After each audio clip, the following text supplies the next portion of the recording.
कोई ऐसा उपाय है कि कितना भी पाप हो गया हो हमको नरक न जाना पड़े, हमको दोजख न जाना पड़े, कोई ऐसा? बोले है ना, भगवान का नाम जपो। केवल भगवान नाम से हो सकता है गुरुजी? बोले हाँ हो सकता है। केचित केवलया भक्त्या वासुदेव परायणा अघम घुन्वन्ति कार्ष्णेन निहारमिव भास्करः। जैसे अभी आए थे हम लोग, कितना धुंध था कि नहीं था रास्ते में, इतना धुंध, उसको क्या बोलते हैं? कुहासा। उसको संस्कृत में निहार कहते हैं। लेकिन ये कब तक होते हैं? जब तक सूर्य प्रचंड नहीं होता। जैसे सूर्य प्रचंड होता है कि सारे छट जाते, वैसे अपने भक्ति को बढ़ने दीजिए, बढ़ने दीजिए। सारे पाप अपने आप साफ हो जाएंगे आपके जीवन से। भक्ति करो, चिंता मत करो क्या कर्म हो गया नहीं हुआ है, क्या पाप है क्या पुण्य है, छू नहीं सकता आपको कोई पाप। आप तो भगवान का भजन करिए, नाम जपिए, खूब नाम जपिए। उदाहरण दीजिए गुरुजी, कोई उदाहरण? बोले है ना, एक थे अजामिल, बहुत पाप करने लगा, बहुत पाप करने लगा। हाँ, माता पिता पत्नी को भगा दिया, वैश्या के साथ रहने लगा। नगर वालों ने उसको भगा दिया, तुमने माँ बाप को भगा दिया तो हम तुम्हें गांव में नहीं रहने देंगे। वो भी कम नहीं, जंगल में चला गया, जंगल में रहता था।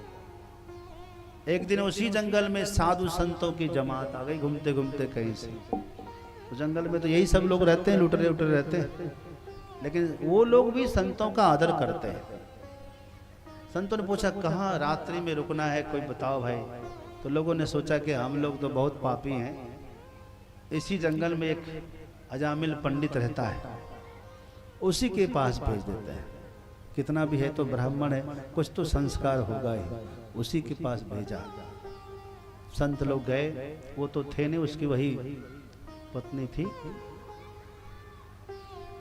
उसने उसको, संतों को अनाज दिया, सूखा अनाज। वो संत लोग अपने हाथों से बना रहे थे और नाम संकीर्तन कर रहे थे।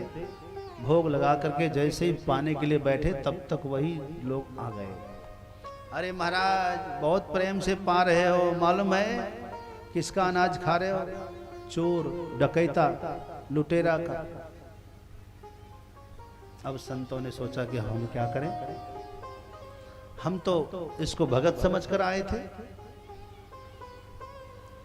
अब हम फेंक भी नहीं सकते, क्योंकि भोग लग गया भगवान को तो प्रसाद बन गया। तो संतों के नेत्र सजल हो गए और संतों ने भगवान से कहा, प्रभु हमने इसको भगत समझा है, अब इसको भगत बना दीजिए, यही मेरी प्रार्थना है।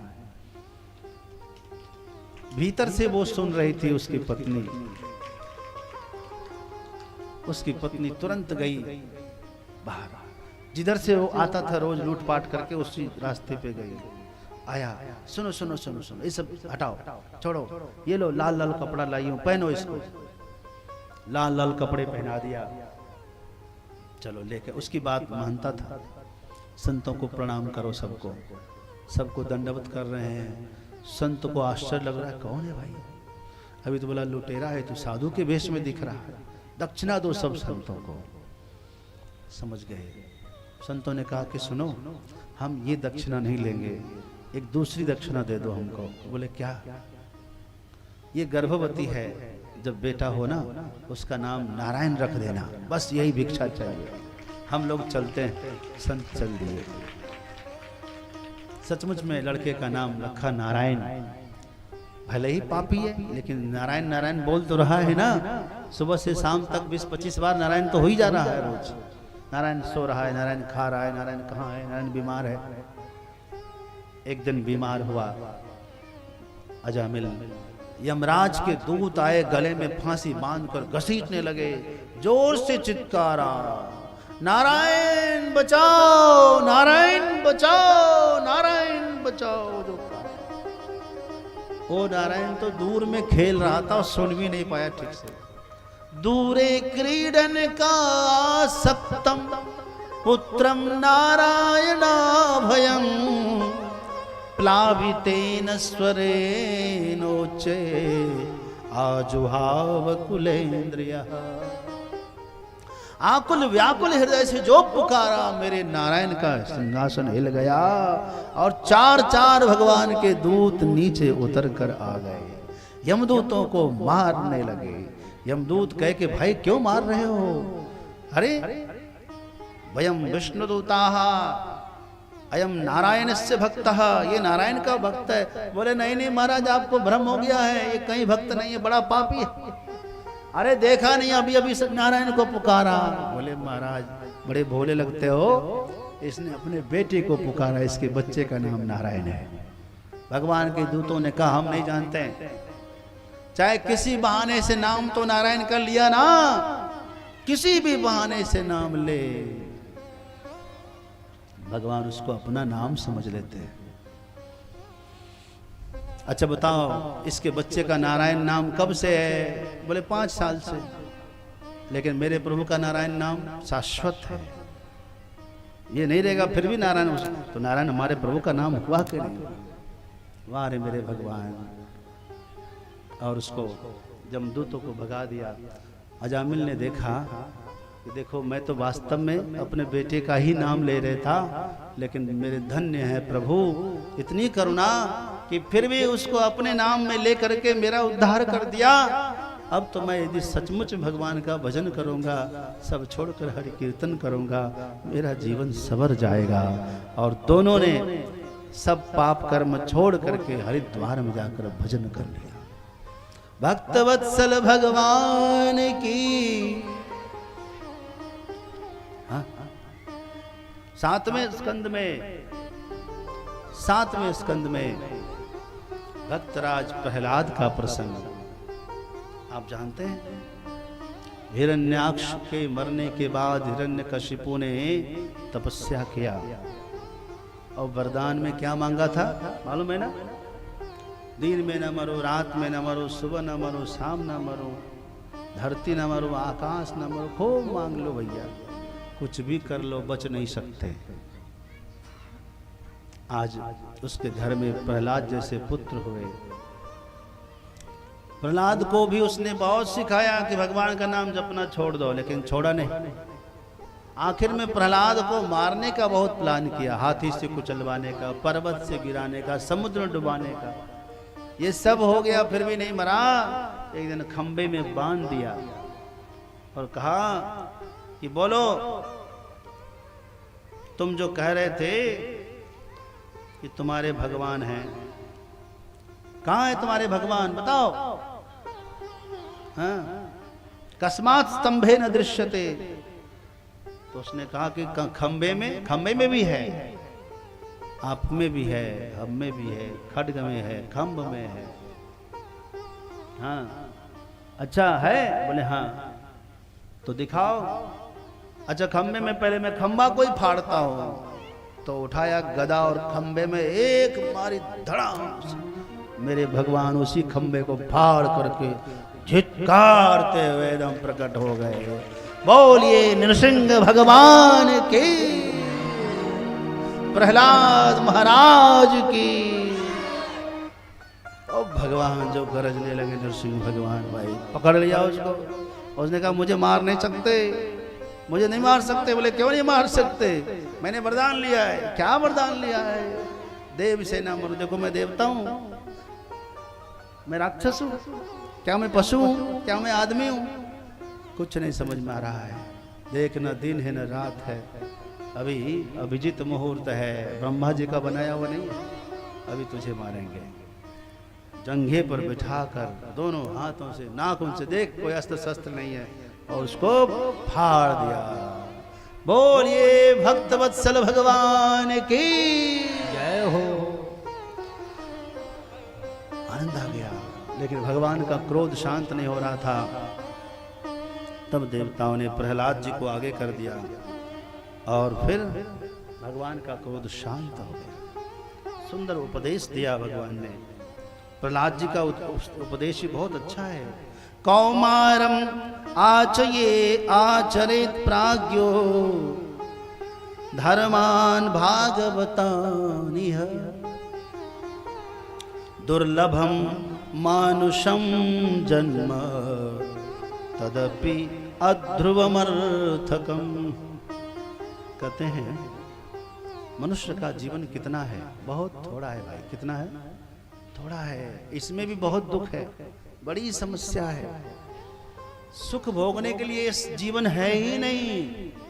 जैसे तपस्वी लोग तपस्या करने के लिए वन में जाते हैं ना, हिमालय में, उसको एहसास होता है कि यहाँ कष्ट सहने के लिए हम आए, एहसास रहता है हर हाल में। तो तपस्वी लोग तपस्या कर पाते हैं। सुविधा चाहिए तपस्या कर पाएंगे नहीं ना। वैसे ही ये जो संसार है यह भी दुखालय है बंधु। विद्यालय में विद्या मिलती है, पुस्तकालय में पुस्तक मिलती है, दुखालय में क्या सुख मिलेगा?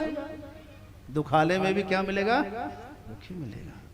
तो दुख किस लिए है? हमें मजबूत करने के लिए। सारी परीक्षाएं किस लिए होती है? हमें अंदर से मजबूत करने के लिए, हमें और तैयार होने के लिए है। तो सारी विपदाएं, सारी समस्याएं, सारी बाधाओं से लड़ते हुए हम लक्ष्य को प्राप्त कर लें, इसी में जीवन सार्थक है, जीवन धन्य हो जाएगा।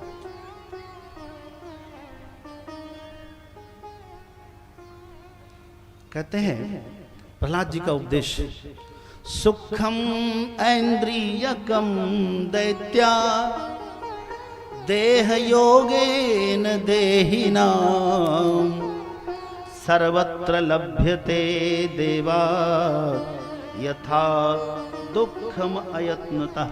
कहते हैं एक बात बताइए, दुख पाना कोई चाहता है क्या? हाँ नाम बोला करो। कोई दुख पाना चाहता है? दुख भोगना कोई नहीं चाहता, बल्कि दुखों से बचने का उपाय भी करता रहता है। फिर भी दुख उसके पास आता है कि नहीं? यस, आता है, आ जाता है ना। कोई तो है जो मेरे हिस्से का दुख मुझ तक पहुंचा दे रहा है। हम लाख बचने का प्रयास करें फिर भी पहुंचा दे रहा है। तो क्या लगता है मेरे हिस्से का सुख कोई खा लेगा कि सुख भी वो पहुंचा देगा? उसके लिए यत्न नहीं करना चाहिए। दुख और सुख तो किसी भी योनि में चले जाइए, आपके हिस्से का सुख दुख वहां पहुंच जाता है। विश्वास नहीं है? देख लो, कुत्ते को भी बढ़िया रोटी मिलता है, सब सुख मिलता है कि नहीं? कुत्ते को भी नौकर चाकर मिल जाता है, खिलाने वाला, घुमाने वाला, नहलाने वाला। क्या समझते हो? उसकी भी सारी सुविधा है। ऐसी बात नहीं है। सुख तो किसी भी योनि में, प्रहलाद जी कह रहे हैं, सर्वत्र लभ्यते दैवात् यथा दुखम। जैसे दुख सर्वत्र किसी भी योनि में मिल जाता है, वैसे सुख भी किसी भी योनि में मिल जाएगा।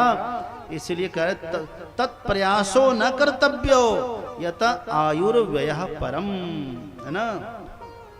इसलिए कहते हैं उसके लिए प्रयास नहीं करना। प्रयास क्या करना? प्रयास करना भगवान के चरणों में प्रेम हो जाए।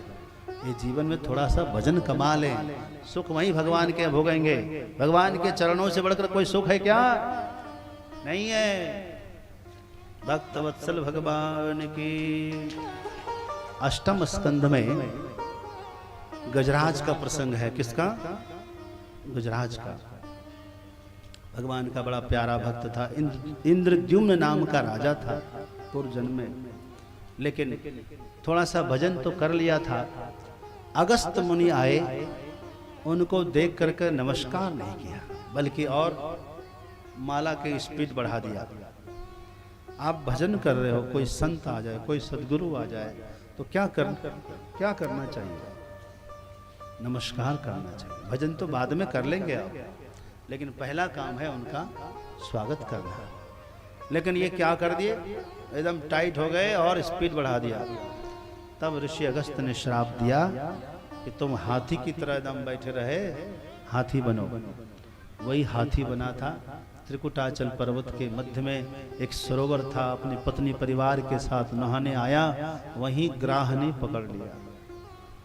पकड़ लिया। हम लोगों को भी ग्रह ने पकड़ा है। हाँ, संसार ही वो सरोवर है, त्रिगुणात्मक माया ही त्रिकुटाचल पर्वत है, इसी के बीच में संसार रूपी सरोवर, इसमें विषय रूपी जल पी रहे हम। अब इसमें किस ग्रह ने पकड़ा? किसी से कहो कथा सुनने क्यों नहीं आए? बोले आते तो जरूर मगर काम निकल आया। हाँ, सुबह जल्दी क्यों नहीं उठे? उठते मगर पैर में दर्द। हाँ, अगर मगर जो है ना, यही मगरमच्छ है। मगर ने पकड़ रखा है। किसने पकड़ रखा? मगर ने। आओ, इसी गजराज ने पुकारा भगवान को। मेरे ठाकुर दौड़े हुए आए और आकर के एकदम तुरंत जो है, जैसे आए तो गजराज ने अपने सूंड से एक फूल तोड़ा और फूल तोड़ करके भगवान को समर्पित कर दिया। जैसे दिया भगवान को हाथ में, भगवान ने ले लिया कमल। आज भी भगवान के एक हाथ में कमल है कि नहीं? वो किसका कमल है? गजराज का दिया हुआ कमल है। उसके बाद सुदर्शन चक्र से ग्रह का कल्याण किया। बाद में गजेंद्र का भी भगवान ने कल्याण किया। बंधुओं, ये ग्राह कौन था? एक हुहू नाम का गंधर्व था, है ना, जो एक देवल नाम के ऋषि पानी में खड़े होकर भजन कर रहे थे। वो गंधर्व था, उसका काम था हंसाना।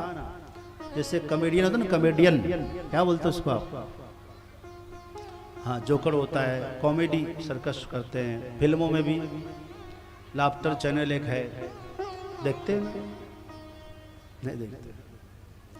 तो ऐसे देवताओं का भी एक हास्य कलाकार होता है और सबको हंसाने का काम करते हैं। तो देवल ऋषि ना भजन कर रहे थे, वो पीछे से डुबकी लगाया, एकदम डुबकी लगा के पैर पकड़कर खींच लिया। महात्मा डुबकने लगे और उनको लगा कोई मगरमच्छ ने पकड़ लिया। उबक डुबक करके जैसे तैसे छुड़ा कर बाहर आए। कहा महाराज डर गए ना, मैं ही था। अरे हम तो समझे कोई मगरमच्छ पकड़ लिया, जा तुम मगरमच्छ बनेगा। अरे महाराज हमको क्यों श्राप दे दिया? हम तो मजाक करना हमारा काम है, हंसाना। ऐसा कोई मजाक करता है? अरे महाराज क्यों श्राप दे दिया, अब हम क्या करें? मेरा कल्याण कैसे होगा? का ऐसे पैर पकड़ते रहना, किसी भक्त का पैर पकड़ लोगे जिस दिन, उस दिन तेरा कल्याण हो जाएगा, आयुष का उद्धार होगा। नवम स्कंद में सूर्य वंश और चंद्र वंश का सुंदर वर्णन है। इसी सूर्य वंश में मेरे प्रभु राम जी आए हैं, आए हैं ना? हाँ, जय जय श्री राधे। और महाराज अज के पुत्र दशरथ जी की 3 पुत्नियां महारानी कौशल्या के यहाँ भगवान श्री राम का अवतार होता है। और सुमित्रा को 2 पुत्र लक्ष्मण और भरत, लक्ष्मण और शत्रुघ्न, कैकेयी को 1 पुत्र भरत जी। इस प्रकार चारों भाइयों का जन्म होता है।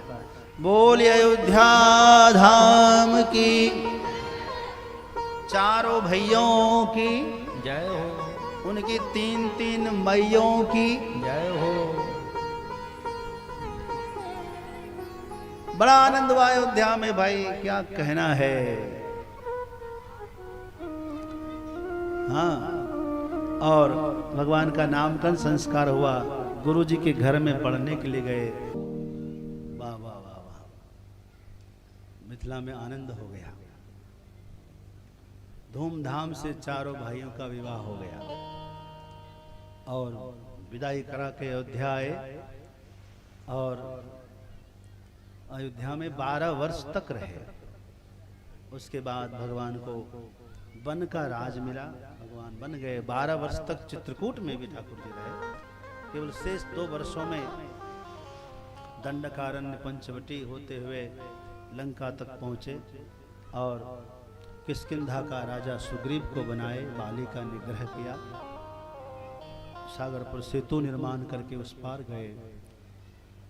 लंका में असुरों का संहार करते हैं, वहाँ का राज्य विभीषण को सौंपते हैं। किशोरी जी को लेकर के भगवान पुष्पक विमान से अयोध्या पधारते हैं। अयोध्या में धर्म की स्थापना करते हैं ठाकुर जी।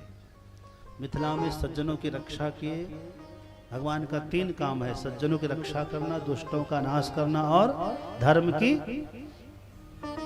परित्राणाय साधूनाम विनाशाय च दुष्कृतनाम और धर्म संस्थापनार्थाय संभवामि उनके युग आप जानते हैं। और 11,000 वर्ष तक धर्म शासन किए भगवान। और उसके बाद सब साथियों को लेकर भगवान साकेत पधारे। बोलिए अयोध्या धाम की जय। अब चंद्रवंश में मेरे ठाकुर जी भगवान श्री कृष्ण का अवतार हुआ है। ब्रह्मा जी के पुत्र का नाम है अत्रि, अत्रि का पुत्र चंद्रमा, यहीं से चंद्रवंश चला।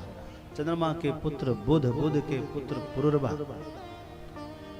पुरुरवा के हारित, और इसी वंश में आगे चल के राजा नहुष हुए। नहुष इतने प्रतापी हुए, आपको मैं क्या बताऊंगा। भगवान शिव के दामाद बनने का सौभाग्य मिला इसको। शिव जी की पुत्री का नाम पता है किसी को? शिव जी की पुत्री का नाम बताओ। नहीं पता बाबा? शिव जी की पुत्री बहुत सारी है, उसमें एक पुत्री का नाम, छोटी वाली पुत्री का नाम है अशोक सुंदरी। जितना भी शिव मंदिर में शिवलिंग है ना, वो जलधारी में एक लिपटा हुआ वहां पर एक चिन्ह है, वो अशोक सुंदरी का निवास बीच में। एक तरफ गणेश, एक तरफ कार्तिक, बीच में जलाधारी की तरफ अशोक सुंदरी। ये माता पार्वती को मिली थी। कैसे मिली थी बताऊं? एक बार माता पार्वती ने शिव जी से कहा कि आप सभी को अपनी अपनी पत्नी को लेकर घूमने जाते हैं, आप हमको लेकर खाली शमशान से शमशान दौड़ाते हैं, ये शमशान वो शमशान, हमको नहीं जाना। कोई अच्छी जगह आज तक ले गए? कहते कि नहीं? आप लोग भी कहते होंगे, कोई अच्छी जगह ले चलो भाई। शिव जी ने कहा कि ठीक है चलो, आज तुमको हम अच्छी जगह घुमा के ले जाते हैं। शमशान नहीं ले जाना बाबा? हाँ नहीं ले जाएंगे, चलो। नंदी बैठाए और लेकर गए सुमेरु पर्वत। सुमेरु के पास में यही नंदन वन, ये नंदन जो वन है ये देवराज इंद्र का बगीचा है। इस वन में घुमा शिव जी पार्वती के लिए घुमा। वाह वाह वाह, क्या सुंदर फूल है, क्या बगीचा है, क्या झरना है, क्या सरोवर है। अच्छा लगा। घूमते घूमते भगवान शिव जी पहुंच गए कल्प वृक्ष के पास। कहा? कल्प वृक्ष के पास। माता ने पूछा कि इतना सुंदर वृक्ष है, क्या नाम है इसका? बोले देवी इसका नाम कल्प वृक्ष है। बोले इसका क्या मतलब होता है? इतने में वहां देवराज इंद्र पहुंच गए अपनी पत्नी सची के साथ। तो भगवान शिव ने कहा कि भवानी लो, जिनका ये बगीचा है वो स्वयं यहां आ गए, अब इन्हीं से पूछ लेते हैं। इंद्र से कहा कि इंद्र तुम ही बताओ भवानी को इस कल्प वृक्ष का महात्म्य क्या है। इंद्र ने कहा कि माता इसकी विशेषता यह है कि इसकी छाया में आप जो कल्पना करेंगे वो पूरा हो जाएगी। अच्छा हाँ, तो मैं जो सोचूंगी हो जाएगा? बोले हाँ। आप पहले आंखें बंद करिए। माता पार्वती ने अपनी आंखें बंद कर लिया। अब सोचिए जो मन में कामना है सोचिए। माता पार्वती सोचने लगी मेरे पास तो 2-2 बहुएं हैं, 2-2 पुत्र है, 2-2 पोते भी हैं, कोई कमी नहीं है, सब कुछ ठीक है, लेकिन बेटी एक भी नहीं है। एक बेटी हो जाती है अच्छी सी, प्यारी सी, सुंदरी सी। ऐसे ही सोचा। बोले माता आंख खोलो। आंख खोला, देखा कल्प वृक्ष की छाया में एक सुंदरी सी कन्या खेलने लगी, बड़ी प्यारी सी दम। माँ को बड़ा अच्छा लगा, हृदय से लगाया, खूब लाल लड़ाया। उसी कन्या का नाम रखा अशोक सुंदरी। सुंदरी तो है ही है, माता का शोक दूर कर दिया तो वो हो गई अशोक सुंदरी, बड़ी हुई। उसी का विवाह नहुष से हुआ। राजा नहुष बड़े प्रतापी, कह रहा हूं ना, इतने अच्छे न्याय प्रिय थे कि स्वर्ग में इसको एक बार देवराज इंद्र की पदवी पर बैठा दिया।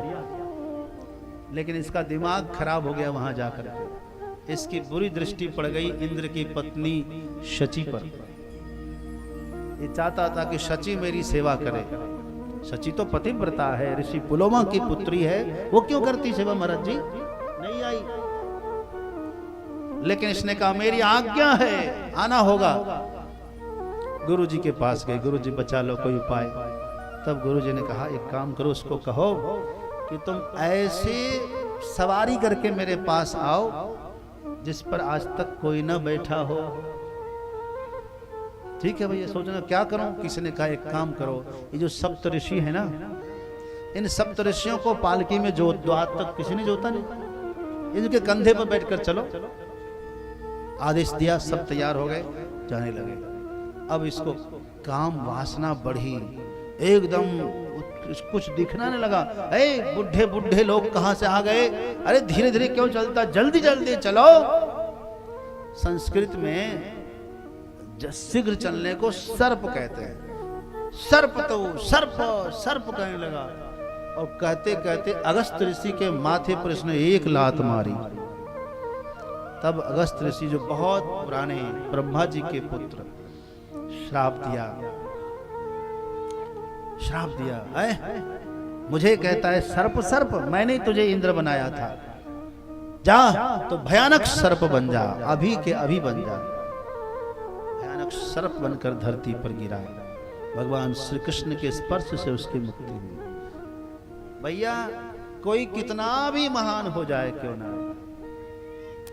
भगवान की इच्छा होगी ना तो मच्छर को भी ब्रह्मा बना देते हैं, और ब्रह्मा को भी मच्छर से तुच्छ बना देते हैं। अभिमान नहीं करना चाहिए। मसक ही करहि बिरंचि प्रभु, अजहु मसकते ही, अस विचारि तज संशय, राम ही भजहि प्रभु। नहुस के पुत्र ययाति, ययाति भी बड़े धर्मात्मा थे। मैं ययाति का प्रसंग कहूंगा, 1 घंटा निकल जाएगा। हाँ, ययाति के पुत्र यदु, यदु से यदुवंश, पुरु से पुरुवंश, कुरु से कुरुवंश। यदुवंश में मेरे गोविंद का अवतार हुआ है। अब मैं सीधे आ जाता हूं यहीं पर मथुरा में। उस समय मथुरा में उग्रसेन राजा है। जब कंस का जन्म हुआ तो भयानक उत्पात हुआ, इतना ज्यादा उत्पात हुआ कि सब डर गए, वृक्ष गिर गए, पत्थर बरस गए, नुकसान हुआ। कंस ने पूछा कि पुत्र के जन्मोत्सव इतना ज्यादा उत्पाद हुआ, क्या फल है? ज्योतिषियों ने बताया ये पुत्र आपके लिए और मथुरा के लिए शुभ नहीं है महाराज। अच्छा तो क्या करूं? तो कुछ भी करिए। तो कंस को एक पेटी में रख करके मथुरा से जमुना जी में बहा दिया, और वो बहते बहते कहां आ गया? सूर्यपुर, बटेश्वर, जानते हो बटेश्वर का नाम? हाँ, सूर्यपुर पहुंचा तो लोगों ने समझा कि पेटी में बहुत माल है, तो लोग जो है उसको डुबकी लगा करके तैर के पकड़ लिया। जब खोला तो देखा इसमें लड़का है। अब क्या करें? जाके महाराज सूरसेन को दे दिया, लीजिए महाराज आपका ये ऐसा ऐसा मिला। अच्छा तो ठीक है, रख लिया। और सूरसेन के पुत्र हैं महाराज वसुदेव। वसुदेव जी के साथ कंस भी खेलने लगा, खाने लगा, बड़ा हो गया। एक दिन देवऋषि नारद जी आए, सब बालकों ने प्रणाम किया तो कंस ने भी प्रणाम किया। तो कंस से पूछा कि तू जरा मोटा लग रहा है, बड़ा सुंदर लग रहा है, तो किसका बेटा है? उसने कहा सूरसेन महाराज का। बोले ना, तू सूरसेन के जैसा नहीं लग रहा है। नारद जी ने ध्यान लगा के देखा, कहा अरे तू तो मथुरा नरेश उग्रसेन का पुत्र है। पूरी घटना सुनाई, ऐसे बहा दिया तो उसको बड़ा गुस्सा आया। अच्छा ऐसे बहा दिया मुझे? गुरु जी बताओ मैं कैसे क्या करूं? अरे तू बलवान है, खलीफा है, अपनी सेना बनाओ, संगठन बनाओ, और जाओ वहां मथुरा पर चढ़ाई करो, राज्य हासिल करो। वही किया कंस ने, बलवान तो था ही, चला गया। और जाकर बड़ा हंगामा मचाया और कहा कि सीधे सीधे मुझे अपना पुत्र स्वीकार कर लो, नहीं तो युद्ध करो। उग्रसेन समझ गया कि है बलवान, स्वीकार कर लिया, लेकिन विचार नहीं मिल रहा था।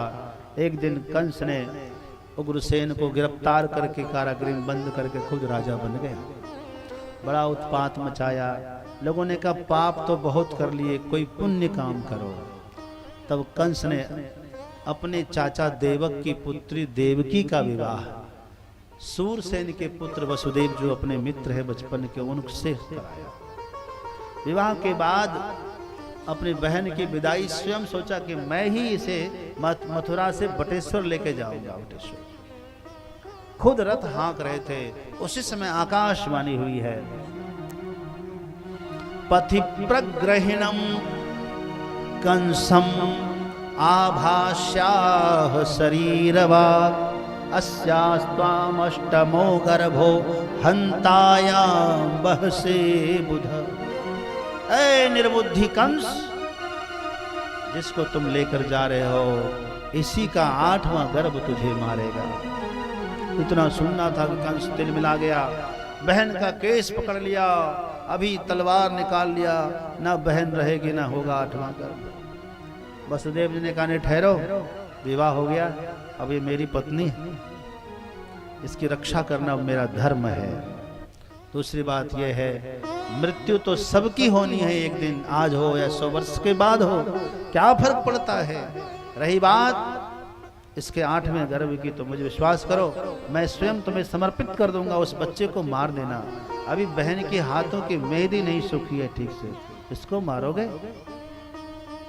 कंस मान गया, कारागृह में ले आया। जीजा जी आप तो मेरे मित्र भी हैं, आपको डरना नहीं चाहिए, मैं आपका सब खातिरदारी करूंगा, लेकिन आपको रहना होगा मेरे ही महल में। 4 दीवारी और चौकसी लगा दिया। एक पुत्र हुआ, उसको कंस ने पृथ्वी पे पटक कर मार दिया। 2, 3, 4, 5, 6 पुत्रों को पटक पटक कर पृथ्वी पर मारा।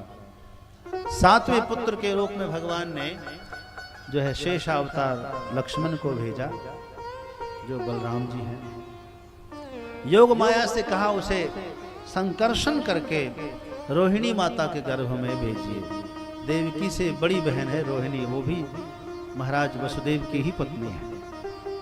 योग माया ने कर्षण किया, इसलिए बलराम जी का एक नाम संकर्षण भी है, बलराम जी का। और प्रचार हुआ कि 7वां गर्भ जो है स्खलित हो गया, खराब हो गया। 8वें गर्भ के रूप में भगवान स्वयं आते हैं और योग माया को यशोदा मैया के गर्भ में भेजते हैं। बोलिए भक्तवत्सल भगवान की जय हो। भगवान हमारे आ रहे हैं, देवता लोग स्वागत कर रहे हैं। रास्ते में जितने लोग हैं सबको फूल दे दो चढ़ाने के लिए।